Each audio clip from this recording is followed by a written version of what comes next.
Good morning, everyone. Welcome to the April meeting of the Safety Committee, MTA Safety Committee. Do we have any public comments, Mr. Meyer? No, sir, we have no public speakers. Could I have a motion to approve the minutes? Any comments or questions? All in favor? Aye. A committee work plan? There are no changes to the work plan, sir. Okay. Opening remarks, Mr. Mayor.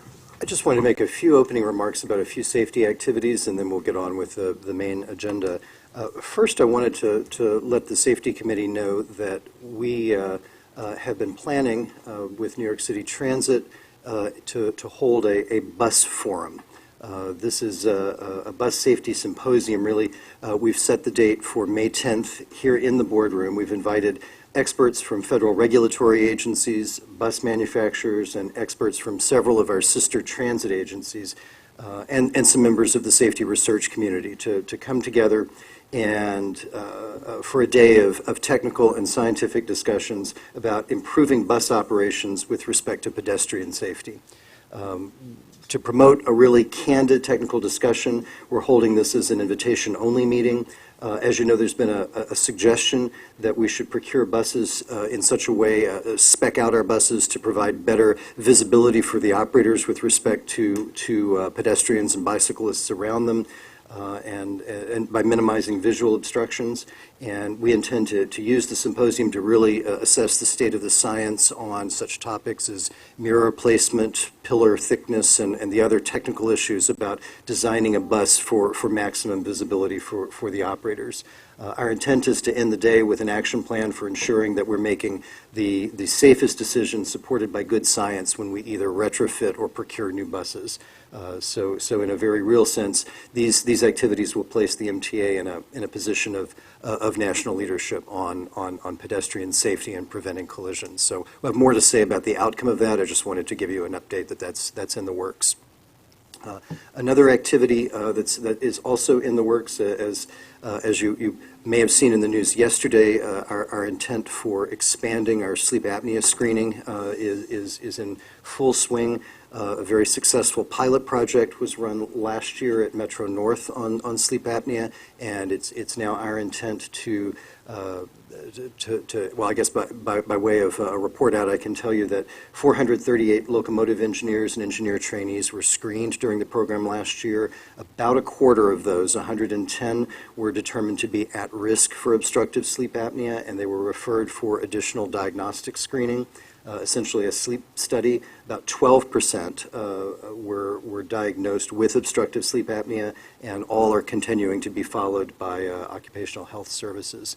So at Metro North, sleep apnea screening is now a routine part of medical screening, and we'll be building that out to the other agencies in the remaining months in this year. We'll issue an RFP, and we'll move forward with it.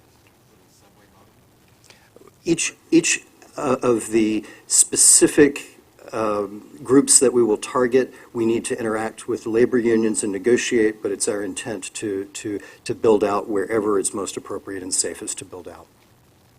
Another activity that we have underway, we're at the very early stages of it, but I just wanted to mention it.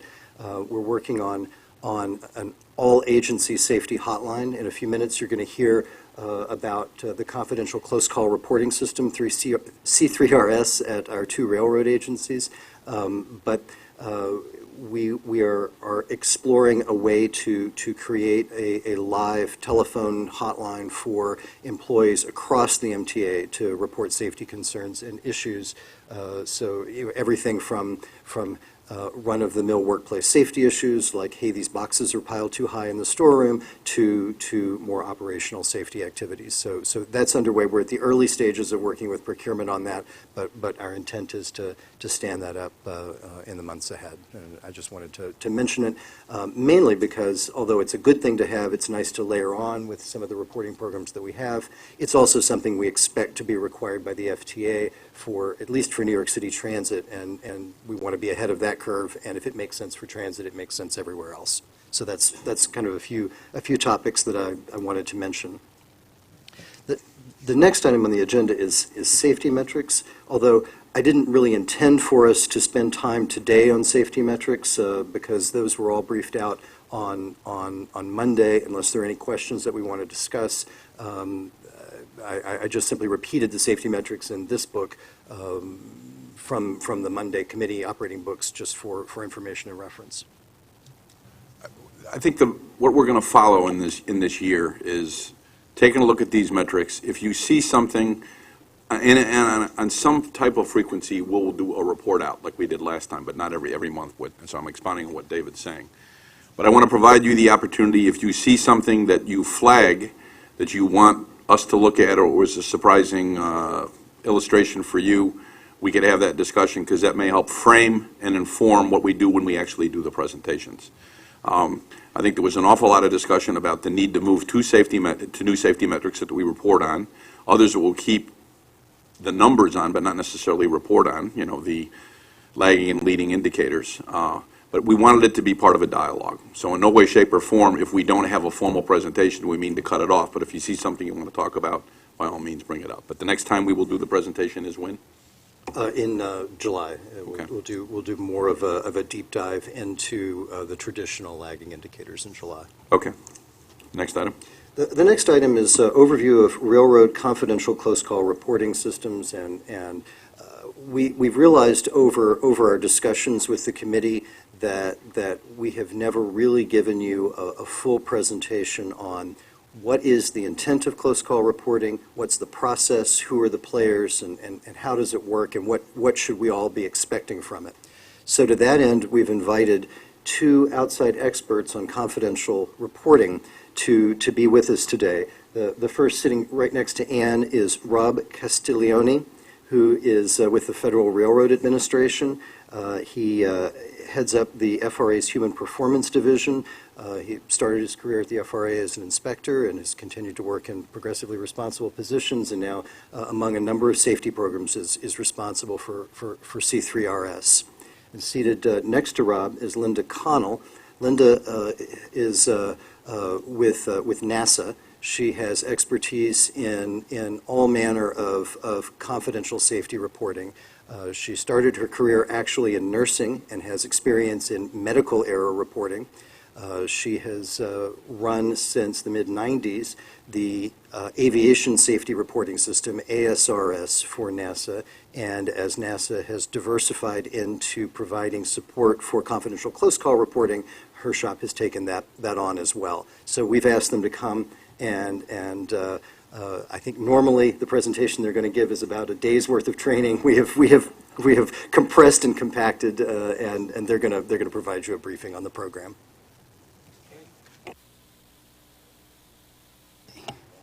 Thank you, David. I'd like to thank the committee for having us up here to this opportunity to talk to you about this very important program.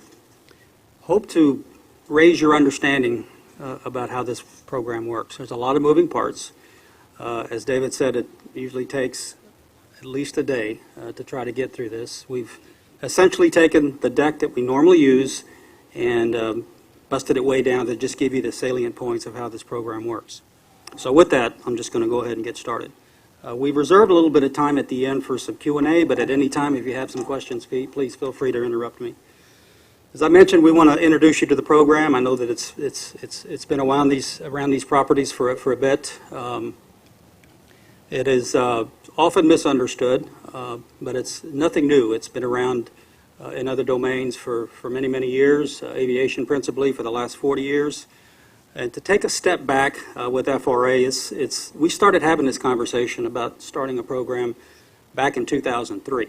And between 2003 and 2007, it took that long to get the principals, all the parties, the stakeholders together to agree on what it will look like. Basically, we took the model from ASRS and adopted it with some changes, but it's a partnership between the government, the FRA, your government, the railroads, carriers, and labor unions. So it's a program that has really borne lots of fruit. Have there been some problems along the way? No question about it, but we've learned. In the very first property that started with this program, we had 4 pilots initially that started in 2007, ending with Amtrak in 2011. And so we're well on our way. As you'll see here in a few minutes in the next couple of slides, we have 7 railroads on board now with several others that are expressed interest. We'd like to talk a little bit about how this program works with other programs within the company. Discuss a little bit about content, what's in the report.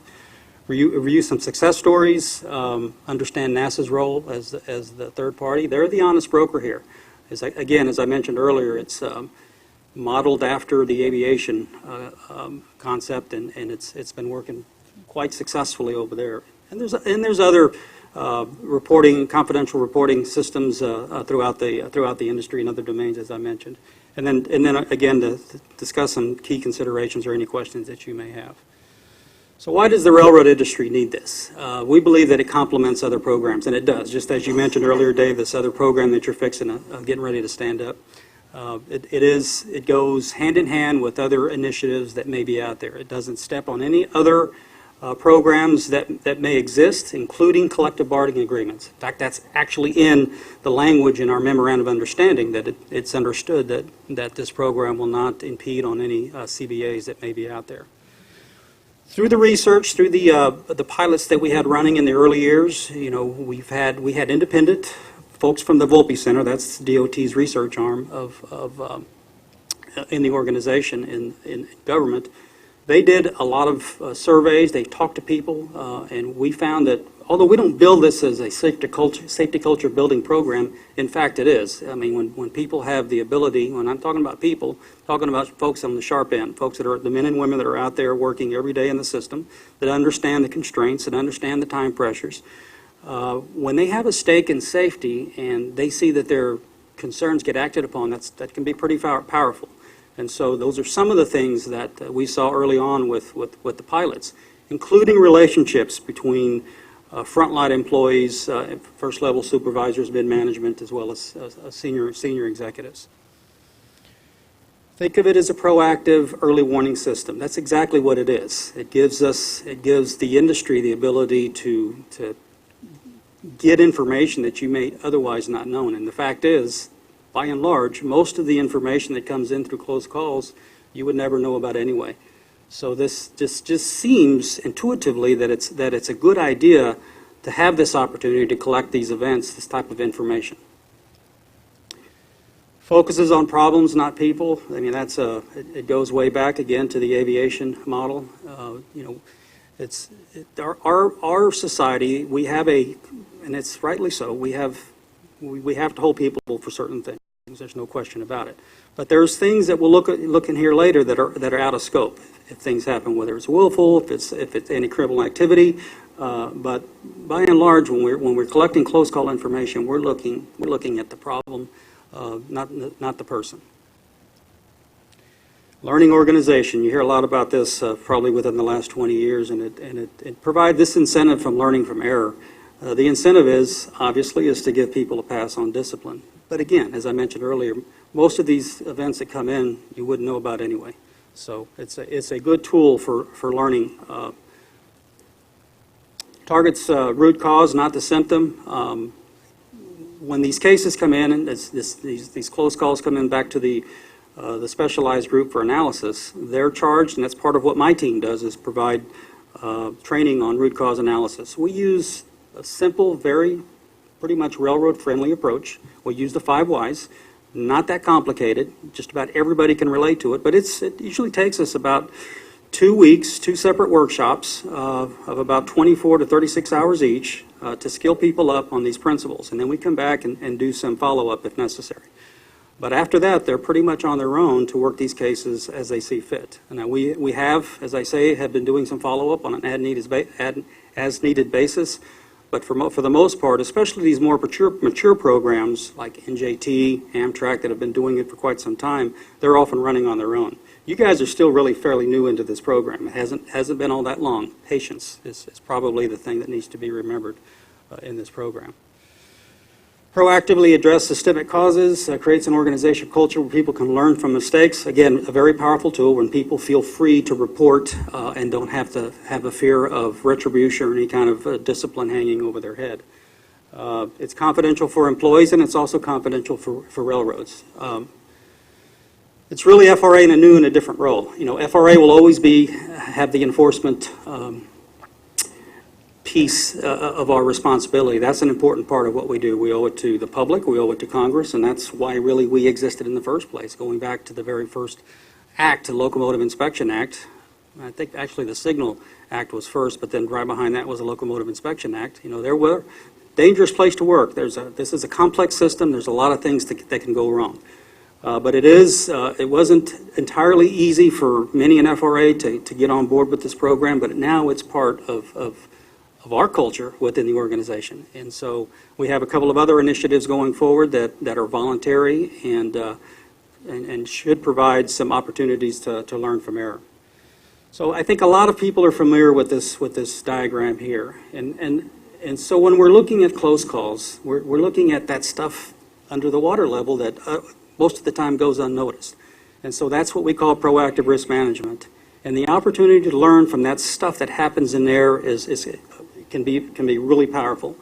And so what we're looking to do is try to get ahead of the game, look at these precursors, if you will, and try to do some analysis of what's going on. What is a close call? It's an opportunity to improve the safety activities and support of railroad operation in a situation or incident that has potential for more serious consequences. That's our standard definition in the Memorandum of Understanding, but it reads pretty simple. So we want to think of precursors, these close calls, as all that stuff that's laying below the water level that could at some point come up to bite us. We know, the science tells us, that relationship there is 1,000 or more to one catastrophic event. I've experienced this in my early days down in Texas with the Union Pacific, and there's, you can look at the Challenger, you can look at the 3 Mile Isle incident. All these things are, if you do a study afterwards, you see that there's all sorts of precursor events. Linda's familiar with many of these that should have told people, if they could have connected the dots then, that there was something amiss and something could have or was bound to happen, which it did. So these are the things that are out of scope right off the bat. So if any of these occur, if it's damage in excess of the FRA reporting threshold, which is $10,500 today, it goes up occasionally, but as of today it's $10,500. Any injury to any person, out of scope. If there's any release of hazmat, out of scope. Real-time observation. Those are events. FRA has work to do. Your managers have work to do. They have to conduct audits. They have to conduct oversight.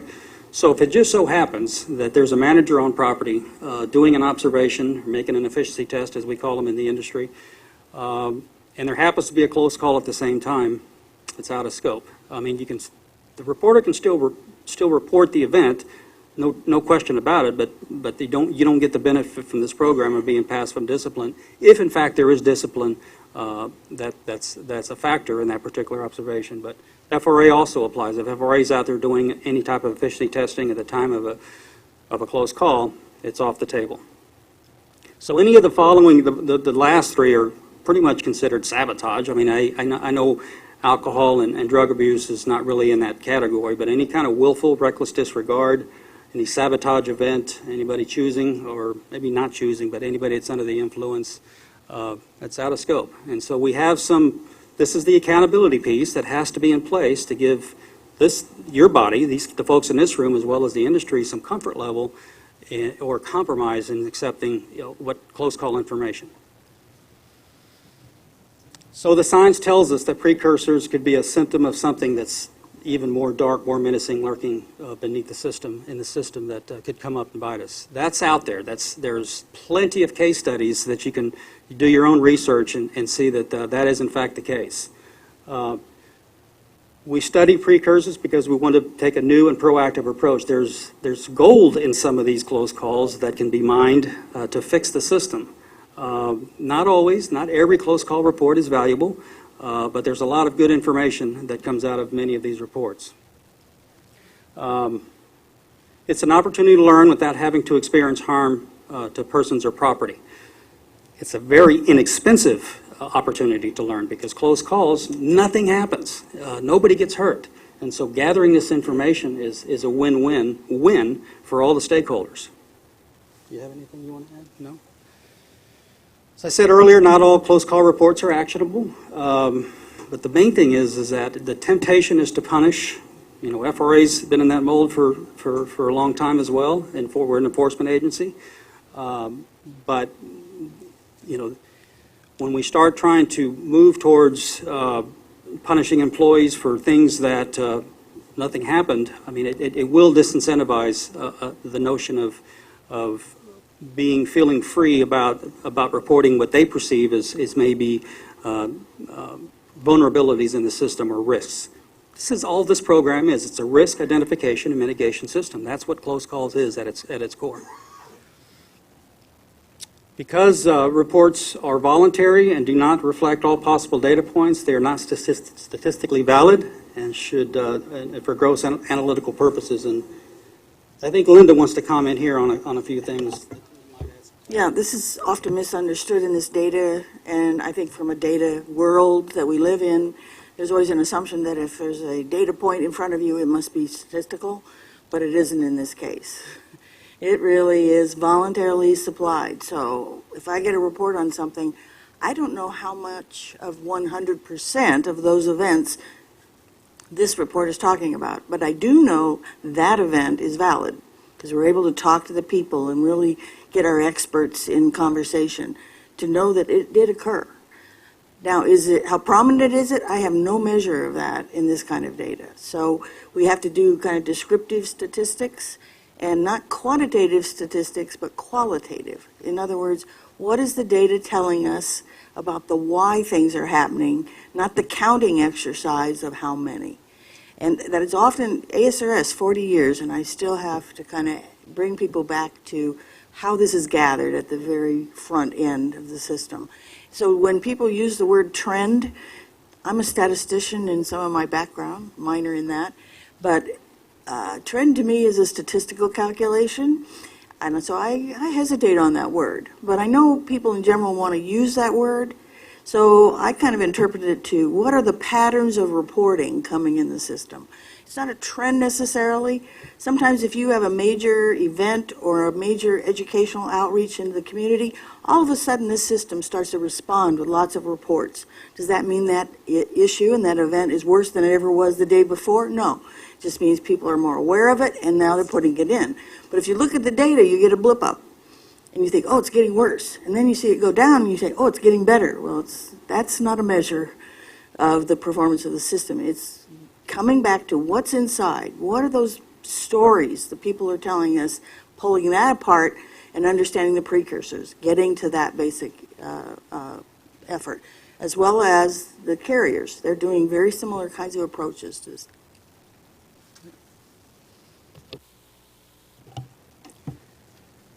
And so what we teach in part of our train up is when we have reports that have actionable information on it, we ask our PRTs, our peer review teams, our specialists, to prioritize those reports in certain categories of severity and triage, if you will, and work those cases accordingly.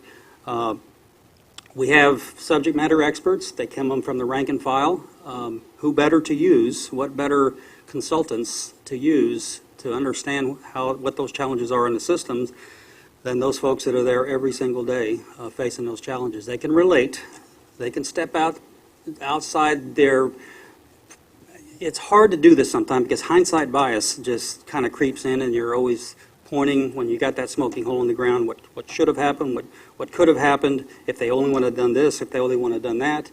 But we try to tell them to try to step outside of their normal way of thinking and step inside the shoes of that individual and try to imagine what decisions they would have made had faced with those circumstances. It's a tough thing to do. I mean, I struggled with it myself as an investigator for many years, but it has borne much fruit in the last several years on taking this approach.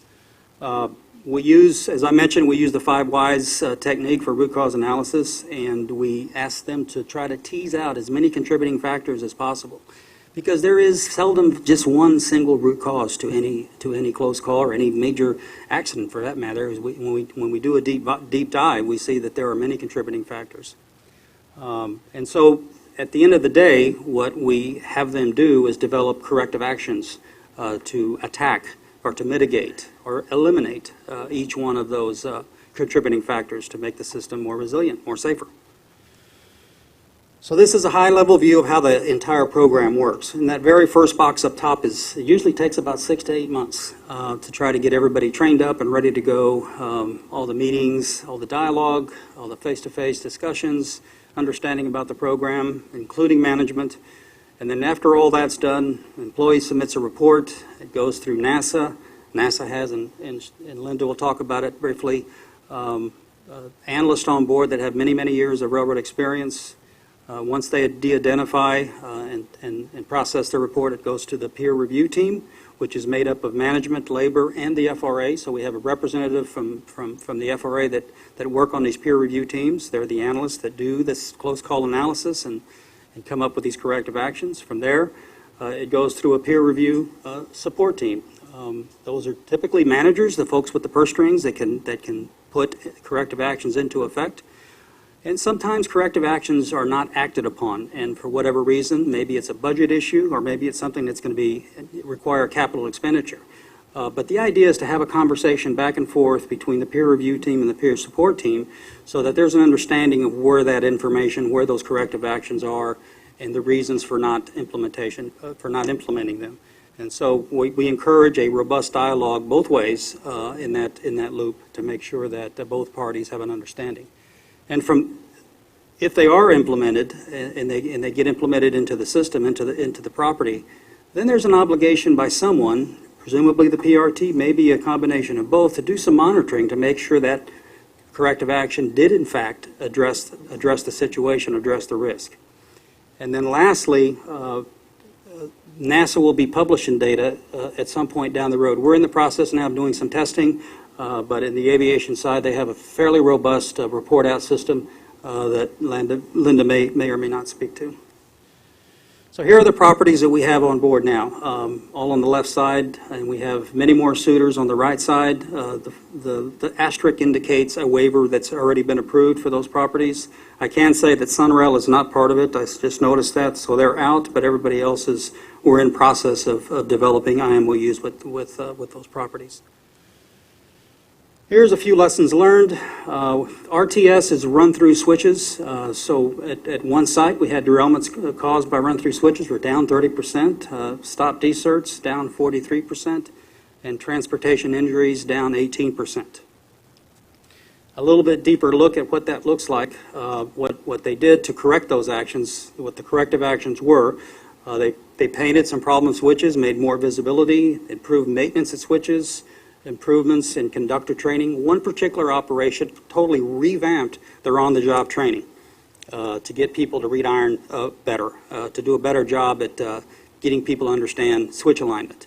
You would think it's a simple thing, but this one particular property had problems over and over and over again, and it was a recommendation by the PRT that was adopted by the property. Excessive speeding is a biggie, and it's probably one of the number one close calls that were reported as of last year. So some of the PRTs have gotten creative. They come up with reminder signs. As simple as those tags that you see at hotel rooms for do not disturb. Well, they came up with a color-coded, and I think Metro North actually implemented on their property to give engineers just one other cue, one other reminder, one additional barrier. You're in a restricted speed, you're in a temporary speed restriction. Don't remove it until you get out. So, oftentimes in passenger operations, you'll be in a temporary speed restriction and you pull up to a platform. There's all kinds of stuff going on. You're unloading passengers, you may have an issue getting a passenger off, the engineer forgets, throttles out, boom. He forgets, all of a sudden he's hot. And so one of the things that has been done is to hang these reminder signs on the throttle to give them just a cue that they're still in a temporary speed restriction. Very cheap, efficient fix.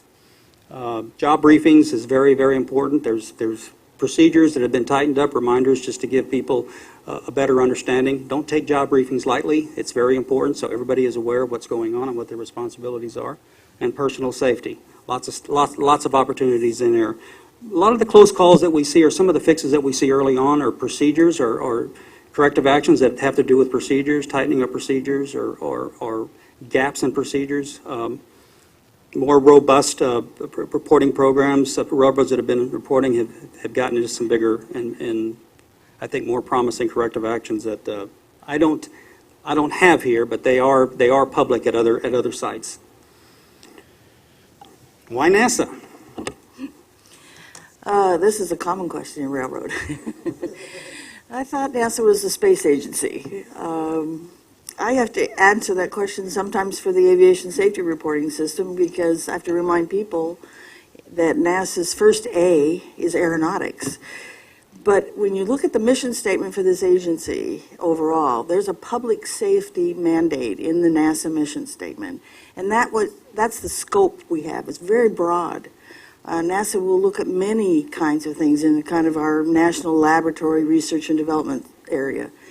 And this reporting system that we've done for aviation that's been so successful for 40 years is the model that people are picking up. And it's not like I'm out marketing it at all. They're coming to me. There are 12 other aviation systems in the world. The railroad is very interesting and close in terms of the human in the system. This ASRS and these models are under the Human Systems Integration Division at NASA Ames Research Center in California. And we're looking at these human interfaces to automation, to technology, to systems operations, pretty much everywhere, from the space program through other domains, including medicine, firefighting, nuclear power. It's really broad. And so for railroad to have adopted and kind of embraced this at this time, I think is fortuitous for your industry. This is important in terms of getting to the risk assessment, risk management levels going on in railroad. Yes, it's over 1,240,000 years for aviation. This is alerting on most serious events, about 300 alerts a year. We are blessed with 92,000 reports last year in aviation, and it is amazing. I have 2 aviation experts. This is the same model used in rail. There are 2 domain operational experts that read every report that enters the system. They are my human detector. I will never replace them. They are my carbon-based unit. And NASA's very technology-driven, so I've often been told, no, a machine could do what they do. A machine cannot do and does not have 300 years of experience in the domain. These people do. I trust them to do it. Once they've made their decisions, yeah, well, let's use automation. C3RS, 5,162 reports as of January. It's 7 rail carriers, and this is growing rapidly. Some carriers are bringing in reports at a very rapid rate, and I think different culture possibly, and there are other railroads that are struggling to get their people to embrace it and get reports in. And often in these kinds of voluntary systems, people test you. They send in a report that basically is 2 sentences, doesn't say much, but they look and watch and see what you do with it. When we call them back on the phone, and a rail colleague is talking to them over the phone from NASA, all of a sudden it changes the whole idea of what the program's about. There's a person on the other end. We care about what they're talking about. And it starts to stimulate, starts to spread, they tell each other, and that's a big advantage. So more reports are better, not some indication that things are worse. We have an intergovernmental partnership. There's a public interagency agreement between the FRA and NASA, and that's also practically the same language I have for the FAA with the aviation program. It's kind of a standard. And it kind of explains the roles of the 2 government agencies. And then Rob, with the FRA, probably should explain this. This is the implementing memorandums of understanding that occur with every carrier that decides to join the C3RS. A lot of things inside there describe my role in terms of the NASA, but I'm not a signatory to these agreements. These are between FRA, labor organizations, and the company carriers. We have a website. It's public, so you can go in and look at the reporting forms and look at what we have. It's very simple reporting. It's, again, a standard of these systems is to not make the form itself a barrier to reporting, make it appear simple and be simple for those people you're trying to hear from. Inside the organization is where the devil in the details are, and how you handle the report, and what you do with it, and what you can do with it. But for the people front-facing, it's meant to be simple. So it's name, address, phone number, 20 little drop-down fixed fields of who you are, how many years of experience you have, where were you when all this happened, and then now just tell us your story. Now in aviation, it's called hangar talk. So pilots come back from a flight and they go in the hangar and they tell their buddies of their harrowing day. I'm not sure where railroaders do this, but in aviation, it's what? Train room talk. This is what it is. It's their story. It's their words. It's their perceptions. They may not have the facts right. That's what my experts are for. But they are telling their perspective. That's a key to understanding causation, unraveling what's going wrong. So the reports you saw that come to NASA, this is what happens at NASA. It comes in the door, we date and timestamp this because there is a 2-day reporting window for these reports from C3RS. 2 of my railroad experts are looking independently at every report in a screening process. Is this a high actionable, must happen today kind of event, which a lot of these aren't. These are lower than and below the waterline of the serious kinds of things. But if there's something, I'm alerted immediately. We match reports, so if there's an engineer that sends a report on an event and a conductor, and it could be anyone else, dispatchers, it all comes together in one record. So I'm seeing an event from the perspective and reporting and stories of 3 to 8 people, depending on who sends it in. They don't often know each other has sent one in, but we're able to bring the story together. The analysts then do a coding, not deep, but high level, so that we can all capture this and get back to it in the future. We de-identify this by removing the person's name, address, and phone number, get that back to them as proof that they submitted to the system. If their managers need to know that, they have a proof ID. Quality check our reports, and then the next part of this is for that period of time, I do know which carrier it came from. So we forward that report to that carrier's PRT. Whoever that employee was goes to their PRT. And we talk to them about this on the phone call. Once that happens, all references to company is gone on the NASA beyond that point. So that the report is de-identified to protect the person who reported. It's de-identified for third-party references, we say, and companies are in that. So this is meant to look at the system as a whole. It is not NASA looking in on carrier.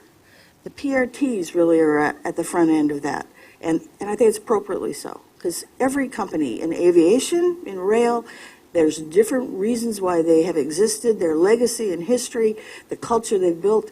Those are very unique to carriers. Delta is very different from United. And we understand that as we're looking at the reports. My analysts know kind of some of those subtle differences no machine will ever know. But once we got the safety information, there's no reason to keep this. We can move it forward. I think that's the last one. Okay. Yeah. Turn yours off. And finally, as I mentioned earlier, the whole idea, the whole point of C3RS is to mitigate risk, to identify it and mitigate it. Our desired outcome is to prevent harm to property, mainly people and property. You know, implementing corrective actions or the takeaway from this is coming up with meaningful, effective corrective actions to address the risk in the system. We often talk about the failure of implementing corrective actions for many reasons, and this is where we, as the FRA folks, the implementation team in C3RS, we try to instill in PRTs is to build that safety case for their managers, for the support team, to understand why the corrective action is necessary. You know, and we also try to instruct them to be patient, because with public agencies such as Long Island, such as Metro North, it's public funds, and even though safety comes first, there's not always money available in the coffers. So if it's if it's important, the Giuliettis of the world will make those decisions of implementing those things, I suppose. But it's important that these corrective actions, whenever possible, to be acted upon. And confidentiality is paramount. I can't overstate that enough. Linda probably has some stories of instances where close call programs have failed because of information that got leaked out. Not in aviation, because it's never happened in aviation. But we want to be careful not to rush to try to get information from what the PRTs and what's being reported. It will create a chill effect. Folks that are out there on the system, front lines, they want to see their reports acted upon, but I'm not so sure they want to see them, in a negative way. So I think that we have to be careful going forward about the type of information that's used out of a PRT. With that is it. And thank you very much. We'll take questions if you have any. Neil? Thank you, Tom. Rob and Linda, thanks for coming today. This is a very good and timely presentation, and under David's leadership over the last year and quarter, we've talked a lot about how to get past lagging indicators and moving to leading indicators. And notwithstanding the fantastic announcement by the governor and our senior senator on sleep apnea being done as a test further out, we know that's a reaction to Spite and Dival, just like our focus now on grade crossings is a reaction in part to Valhalla. So focusing on leading indicators is something we care greatly about. As you've seen our data, we have had several hundred reports already from Metro North, Long Island Railroad's coming along. And so it's very clear. I think this board understands, I suspect I can speak for all of us, we understand how management uses the C3RS, and the partnership with labor to do this and to unlock issues makes clear sense. What I think I'd like to understand a little bit more about is what could you advise us as a board to look at when it comes to C3RS? Because it's very clear what Pat and what Joe and David and Tom are doing with it in parallel with labor, but I'm not sure what I'm supposed to do, particularly since we have lots of numbers of how many submitted, how many were in the team, how many corrective actions, but to your point about trends, I don't know what to do with that information. So can you give some advice from all the for-profit and not-for-profit and public entities you've seen and how the board makes use of C3RS data?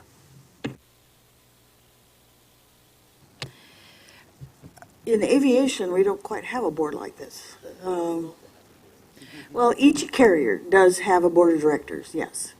They, and the FAA, really ultimately holds the kind of responsibility on some of those safety changes. They want the industry to change as a whole from the FAA perspective. The airlines themselves are dealing with some of their reporting inside those programs too, and they send that to me on an electronic secondary distribution. And it's an official submission to ASRS. But they do a very similar process. It's an event review team inside a carrier, air carrier, and they look at these prominent features. What was the breakdown? Why did this lead to this point? What are these people telling us? Did they have inadequate paper communications? Did they have confusing instructions from air traffic control? What is it that's breaking down for that event get so close to the edge or be a prominent link in a possible chain to a full accident?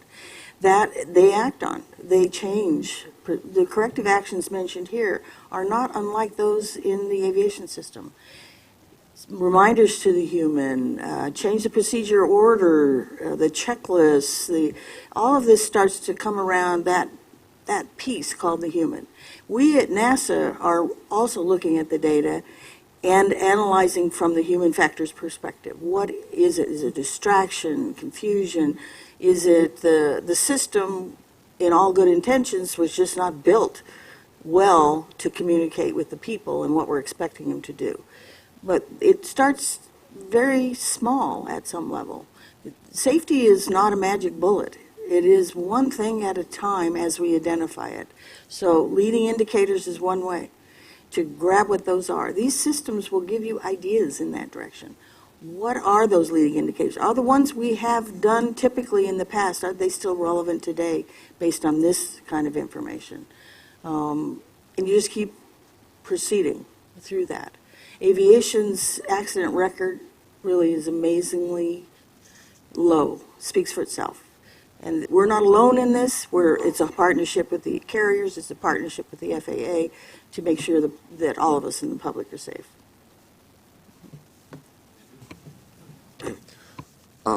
Why would a rail agency not join this? I noticed the absence of WMATA and Metrolink, who have had bad accidents, on that list of participating railroads. I think a lot of it is the organizational culture. They're just not ready for it. This industry has been in blame and punish mode for 150 years or more, and it's something that hopefully will change as hopefully we get a bandwagon effect when they see other carriers joining on, and the benefits of learning from these precursor information. We'd like to see more, quite frankly. We did have a large freight railroad on board in one of our pilots. There's been some labor and management discussions about restarting things, but I'm perplexed somewhat as well. I think that as more corrective actions become transparent, some of the things that become available as the system matures, we're still really very early in this program nationwide. When we can have more aggregated information that's published, that's de-identified from NASA, which we will get there soon, I think that it'll give the opportunity for the industry to learn what's going on and to maybe look within their own operations to see if it's going on there, it's probably going on here. So. And lastly, isn't it possible that a railroad employee could report an incident and not realize that it led to a close call? How would you define that then? Is that possible? We've set parameters around the program to some extent to help guide people a bit, but it really is meant to be an open door. Barring those exclusions that I think are very clear in the IMOUs, this is an open door to anything they see. Now, aviation, over all these years, it used to be called the get out of jail free thing, but now they call it the NASA insurance policy. And it's because it's matured over 40 years, and now the reporting that I get is about safety situations, maybe not directly linked to incident that happened. It might be an incident or a violation of a federal air regulation. That's dropped in terms of percentages in the ASRS to 46, 42%. The majority of reports coming in that mature system, and I think rail will get to this point. The offset of penalties, the incentive to report, drives people to start to engage. And if nothing bad happens, the trust builds, they see changes in their companies with corrective actions, it just starts to snowball in the right direction. But anything's open. We rarely reject things unless they meet some of those exclusion criteria. Andrew, 35 years ago, I was working at the Chicago Transit Authority, maybe longer. And there was no confidential close call reporting system. We had in the North Side Main Line two tracks that were bidirectional signaled because you had to run revenue service as well as make work equipment moves. And a motorman, because that's what we called him at that time, saw something that didn't look right to him. A train that was coming at him disappeared behind a head house structure, and it was far closer to him than he thought the signal indication would have allowed it to be. There was no collision because the train came to a stop. He reported it, was acted on by management rather than scurrilously dismissed. And when they examined the signal circuits, they were designed in a way where there was one point where you didn't have that protection, depending upon the timing of the trains coming together. So he didn't know it was a close call. He just saw something that, long before he had the phrase, see something, say something, he did something, but somebody acted on it. This is a structured process that provides a means for that to occur and entices employees to do it. What we're telling properties now is when in doubt, fill it out. Our latest property in Chicago, which will go unnamed, in fact, use that in their rollout literature for employees. So, as a user and believer in the system, I can't thank you enough, both of you, for the presentation. I think it had to be very helpful to this board. I think the key, and I think you said it in an indirect way, the key is the back end of that horseshoe. After the reporting, after the communication, after the research, what are we going to do about it? And I have a lot of faith in that we will make, we're not there yet because we're too early here, but what we actually do with the information that's gathered and being able to maybe actively convey some operational changes without tremendous detail after the fact may indicate some measures that have been made to show that we've made changes rather than just wonder if we did. Because I could already see some things just through the dialogue of the PRT, all being close to operations where people are more mindful of some of the things that were reported, which is a positive thing. But down the road, for the board to know of, here are a few things that we did, without tremendous detail, just to show how the process did work. Because, I could speak for my labor organization. This is not about just trying to get out of trouble. I have bigger concerns about what we're going to do about the things that are reported, because people coming out front and being a little worried about saying and speaking out, whether it's confidential or not, it's key that we use that trust level to be able to improve on a safe operation. Thank you, Vinny. Just to follow up on that, this is you're right. I mean, we try to dispel the notion that it's just not about rules and fractions or FRA rules. It could be other stuff too, machine, human interface. It could be software. All those things we want information on with the system to try to point to some risk in the system that we might otherwise have not known. And so when we were doing a rollout or the initial spin up on a property, we had a dispatcher tell us that the software that he was using to line trains and direct traffic just wasn't behaving properly.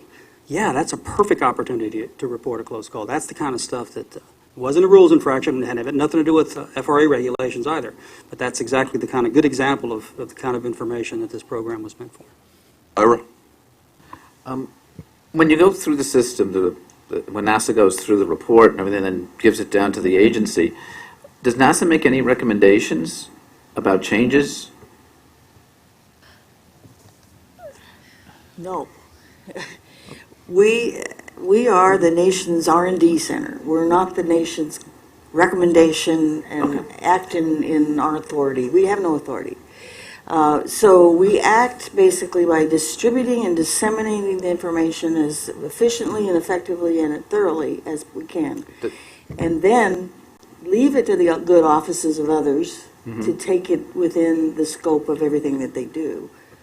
Okay, but once that's done, does FRA or who, when a corrective action is made by let's say one of our agencies, does anybody take that and put it someplace so that there could be peer review of other agencies? I mean, same thing with us. Are we getting information from that close calls in another city, another state, or even from one agency or another in our own camp? Is that communicated and is that done? And I mean, obviously some of these reports would only be specific to one agency, but all agencies should share in that a close call was made, a corrective action was made. Does this apply to you? Is that done? Yes, it's in the process of being built. We have a user group meeting annually, and one of the takeaways from our last user group meeting in October in Arlington, Virginia, was to stand up a website. Not a public website, but a website that could be used by all PRTs to share this kind of information. Our challenge has been getting participation, getting a solid administrator to manage the site, but that effort is underway, and so we're trying to be able to get PRTs to network. In point of fact, I think Transit, Long Island Metro North, and maybe Amtrak are actually meeting in a couple of weeks Right, and so they attend each other's PRT meetings. So there's a lot of crossbreeding, if you will, to try to learn more from other organizations. So to answer your question, yes. You follow the NTSB and the FRA, I think the FAA as well. When they're doing an independent investigation or an investigation of an incident and they find a set of conditions that may translate across the industry, they'll make a recommendation or recommendations that goes out to the industry to be heads up to this particular issue. I've got a question, and it could be rhetorical or you can give us an answer. We're part of an organization, And we are an organization that will use systems, structured systems, to help us through a process. On the human resource side, the one we use is HAY, but there's a number of others. We use a Gates process in terms of how we determine going forward with a project, okay, in a capital program. There are established processes that people come in and teach us how to use. They work with us to get us totally proficient in using it. The culture is mature enough to take it on its own, and then those parties generally walk away. But what we found over time is that the application of that system may change or morph because there's strengths and weaknesses in an organization. So it's advantageous to bring somebody back and say, hey, take a look at how we're doing. Spot on, you're doing it the way it's supposed to be doing. No, you've morphed over here, you got to swing back here. What have you found? Because you're going to be here a while, and the NASA piece will always be part of this process, which is different. But you've seen other places. So once we get mature and you're kind of like walking away and you're still part of the process, how often should we have people come back and say, we're doing it the right way? Yeah, we're doing some of that now. We've found that the most prevalent problem we see is people on PRTs not sticking to the process and doing the deep dive, doing the root cause analysis, and they jump right into corrective actions. Oh, I know what happened there. This is what we need to do to fix it. Rather than trust the process of doing the 5 whys and understanding, reading the story, understanding everybody agreeing on the story, and then identify all the contributing factors and work them through the end. And so we get some of that from our own FRA. We kind of look at the FRA members that are part of the team as kind of the guardians of the process, but we tell every new PRT, each one of you are the guardians of the process. And so oftentimes we get calls, hey, we need another skill up on our refresher training. That's been the biggest gap we've seen thus far, is the rush to judgment on closed calls. And so it's very hard sometimes for people to we're geared to make decisions quickly, and so it's difficult to get people sometimes to stick to the process. The other challenge we have is people are constantly moving jobs and getting promoted and moving on. We'd like to see a consistent succession plan within the PRT, because this is something that you guys own as a railroad. Once FRA moves away, the implementation team moves away, you essentially own it. But we are always here for you to provide any kind of backup or follow-up refresher training if need be. So, One of the things, Tom, you mentioned was kind of what can you see from these systems over time as well. And just to give you the aviation example, that there was a problem in aviation, and technology was being developed to detect when 2 airplanes got too close together. It's called TCAS. So the FAA and all the vendors and engineers put together a system that could be automated in an aircraft and put it into the system.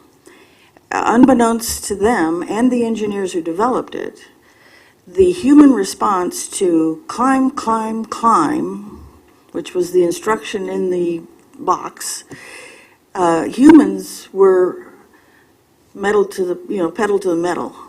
And we're shooting up through altitudes beyond what the engineers said was, you only have to move 300 feet to avoid this. That wasn't the human response. So this system at ASRS was a finger on the pulse. We were the first to hear about these problems. Air traffic didn't even know these aircraft were equipped with the technology. And before you knew it, the serendipity of things that happen. So when this volume starts to rise in rail, and you, in all good intentions, make changes, implement improvements, sometimes these things are unforeseen, and this system will pick it up first in terms of the user on the front end going, wait a minute, this isn't working in this area as we thought it would. It's a real good quality assurance feedback into that. And then you go back to the table, revisit, and move forward. And that's how we incrementally improved aviation. Now air traffic control has a T mark on that flight. They know they have TCAS, and now it's pretty much mandated throughout the United States. But it's those growing pains over time. Any further questions or comments? Thank you very much. It was an excellent presentation and good discussion. We had one last item, MTA safety policy. Yes, one last item. Thank you both very much for coming. To change gears just a little bit, and I'll try to be brief, I've told you in the past that one of the pillars of SMS is safety policy. So we come to you today with a candidate all-agency MTA safety policy. It actually is technically an update to a 1993 policy that was approved by the board. And consequently, because the MTA headquarters maintains a system of all-agency policies, very few of which, if any, come to the board for approval, but because this policy is an update to a policy previously approved by the board, we wanted to bring it to you for an approval vote. I'll speak very briefly about a few things that this policy does. First of all, it will ultimately be required by the SMS rulemaking that the Federal Transit Administration is putting in place. And as such, there are several best practices that need to be covered in the policy, and that's what we've attempted to do here.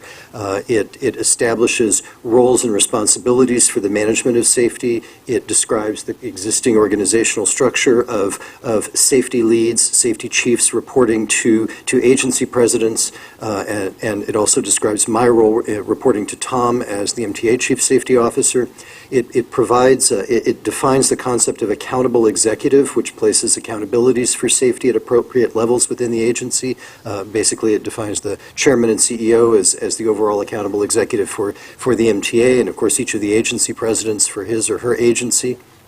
And it also makes a statement that I think is particularly relevant in light of some things that Rob has said about sometimes corrective actions aren't implemented because maybe they cost too much money, and one of the things that this policy does is it establishes that as an executive team and as a board, we make resources available where they're necessary in order to manage safety appropriately. So that's kind of what the policy sets forth. It has some other high points. I hope that you had a chance to read it in the board book. I guess I'd ask if you have any questions or points that you'd want discussed. Okay. We would need that, yes, in a vote. Do we need a motion and motion to approve? Yes, the intent. Second. Any further comments or questions? All in favor? Aye. That concludes the business of the meeting. I have a motion to adjourn. Second. All in favor? Aye. We'll have the board meeting at 10 a.m.